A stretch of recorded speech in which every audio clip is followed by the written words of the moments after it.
A nešto skromnije za ljubljenike u svemir okupit će idućih dana meteorski spektakl. Noćno nebo bit će itekako atraktivno jer stiže nam meteorski roj Perzeida, poznatijih naravno kao suze Svetog Lovre. Baš zato razgovaramo s Božanom Štambukom, fotografom koji se bavi baš posebno astrofotografijom. Dobrodošli i za vikend nas na nebu očekuje oko 100 meteora na sat, pa ste eto najbolja osoba za pitanje gdje ih je najbolje promatrati, ali i u koje vrijeme. Prije svega dobro večer svima i hvala na pozivu. Što se tiče Perzeida, oni su aktivni od 25. srpnja do 20. kolovoza, a ovaj vikend je njihov vrhunac. Znači, sa noći od 12. na 13. kolovoza će biti njihov vrhunac i najbolje vrijeme za njihovo promatranje je tamo iza astronomskog sumraka, znači otprilike negdje za 10 sati na večer, a maksimum aktivnosti se očekuje u satima pred zoru, kad se očekuje negdje oko 50 do 100 meteora po satu. Što se tiče lokacije, najbolja lokacija za promatranje su što dalje od gradova i što dalje od umjetnih svjetala. Ako se nalazite na mjestu gdje s lakoćom može prebrojati zvijezde na nebu, onda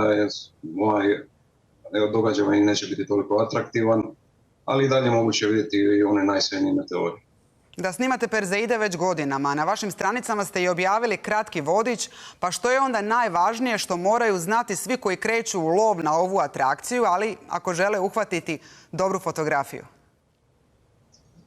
Astrofotografija je jedan od najtežih oblika fotografije i njoj bi stvarno mogao pričati satima, pa ću evo samo sad ono najosnovnije. Prvo bi bilo dobro da ako idete na neke udaljenije lokacije, da javite barem jednoj osobi gdje ćete biti i kada se planirate vratiti. Dobro je slojevito se obući, ponijeti vodu sa sobom i napuniti sve baterije. Kada dođete na lokaciju, dajte si bar 20 minuta da vam se oči priviknu na mrak i promatrajte nebo minimalno sat vremena kako biste uživali u kiši meteora. Što se tiče snimanja kiše meteora, dobitna kombinacija je širokokutni objektiv, čvrst stativ i mnogo uzastopnih ekspozicija. Objektiv je najbolje usmjeriti ne prema sjeveroistoku gdje se nalazi ishodišna točka meteora, jer tu je njihov, ajmo reći, rep najkraći, nego bilo gdje drugdje. Postavite aparat da snima i da snima koliko god možete. Ja osobno nisam snimao nikad kraće od 3 sata što se tiče kiše meteora. Gledamo tijekom cijelog razgovora neke od vaših zaista impresivnih fotografija. Što vam je bio najatraktivniji ili možda vama osobno najdraži noćni ulov? Otkako ovih 7 godina radim na knjizi Astrofotografije Odiseja Brač, doživio sam stvarno spektakularne prizore i teško mi se odabrati za jednog, ali evo ovdje na zidu iza mene, ako se vidi, je moj autoportret sa kometom Neowise iz 2020. godine.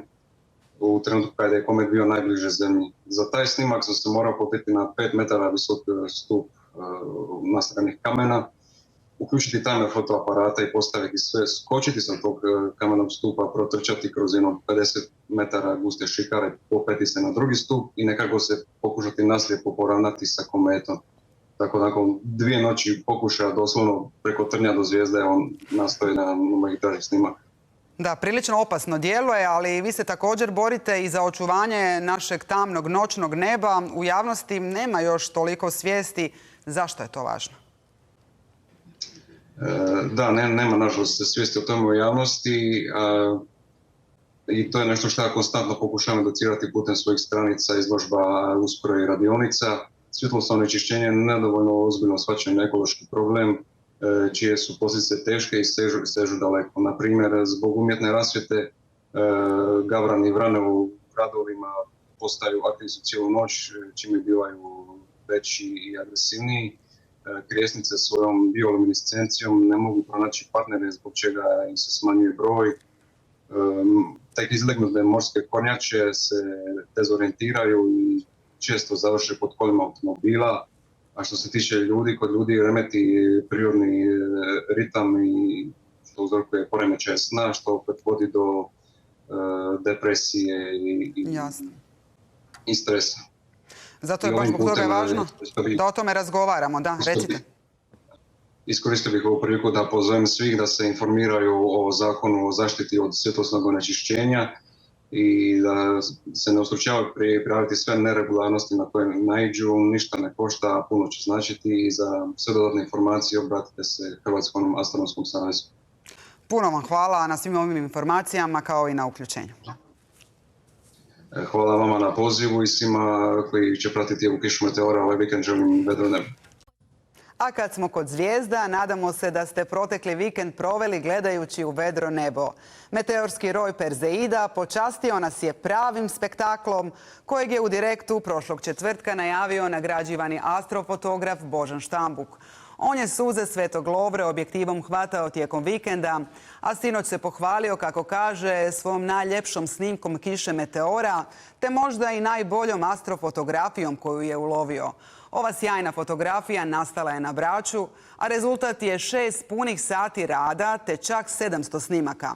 Cijeli intervju i savjete za ovako sjajne fotografije i dalje možete pogledati na našem portalu Danas.hr.